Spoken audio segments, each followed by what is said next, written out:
Can you guys tell us anything about DACA? I don't know what that is. I did not know what DACA is.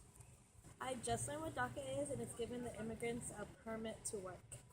Do you know what DACA is? I don't. I do not know what DACA is.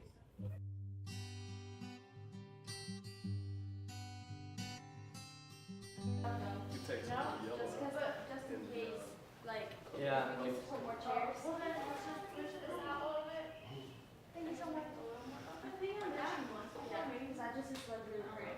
The reason we're here today is because we want to talk about DACA.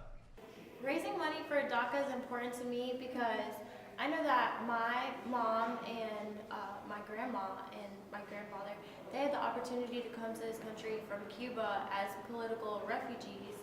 But I know other people, when they came to this country as children, they didn't have the choice and they grow up without any legal rights. Basically, there's a huge issue, and I've been close to it personally for about half my life right now. And that's that, sure, if you're born here, you're a citizen. But what if you come over here when you're 1 or you're 2, and then you spend the rest of your life here? Are you any different from me or another citizen? No. DACA is an executive order that Obama gave. So with all presidential election that was going on and stuff like that, we really want to help, people like undocumented students or just youth that are here that had no choice of coming here to get these paperwork because if they get approved, they last 2 years. With 2 years, they get a Social Security. With that, they're able to get a work permit. They get a work permit. With that, they're able to get a Social Security. With that, they get a license. They're allowed to legally work in America. So just that is a big deal. Some are fortunate enough to attend schools. That's also either way, it's still very complicated because they got out-of-state tuition and so that's really expensive. But mainly, so we are trying to push this now, especially with everything that's going on with like presidential elections, because I know a lot of like candidates are saying that they're going to take this out. All the stuff Obama thought about, they're like, oh, we're going to take that out. So what we're really trying to do is push this now. This is the perfect time. Get as many applications, get as much money as we can to cover as many applications. So at least these people are going to be able to at least work legally and have a social for at least 2 years. But the difference was that I was born here and he wasn't. So when it came time to apply for colleges, I was able to apply wherever I wanted to, and he wasn't. So when I came to USC as a freshman, unloading my stuff, getting ready to move to base house, he was actually applying for minimum wage jobs still in Gaffney, South Carolina.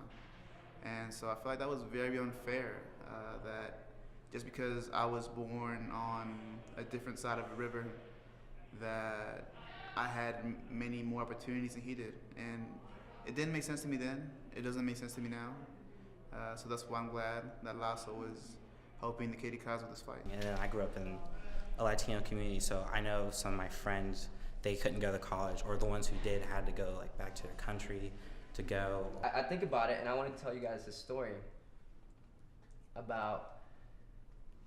Let me just go back. So I remember I used to live in Belize. For most of you guys know that I was born in Belize, raised in Belize. I remember one day my mom said, "Hey, just go say bye to your aunt, live next door, and we just gotta go." So and when you're a little kid, you don't think about anything. You don't think about what's going on. But what I clearly remember in the back of my head is this. My dad had just come back from Honduras, and he had brought me this little yellow Beetle remote control car. Never took it outside because I didn't want it to get dirty. I didn't want it. It was just brand spanking new, and it was my favorite little toy. And the last thing I remember, my mom telling me, "All right, come on, we gotta go." And I said, I just clearly remember this. I put the the remote control toy car on my bed and with the controller, and I said, "Hey, as soon as they come back, I'm gonna come play with this sucker. It's gonna be awesome. It's gonna be so fun." And I remember my mom crying then, and didn't faze me, didn't think anything of it. So she grabbed my favorite potato. You guys remember Mr. Potato and Miss Potato? The little thing comes off and whatnot. She got me that, and she's like, "Here, just take this." Didn't think anything of it. And you think back now, and I'm like, I wanted us, LASO, and all you guys here, because we're a family here. Everybody here knows each other. Let's push this goal and raise the goal of $4,650. That's a lot of money, especially for a week.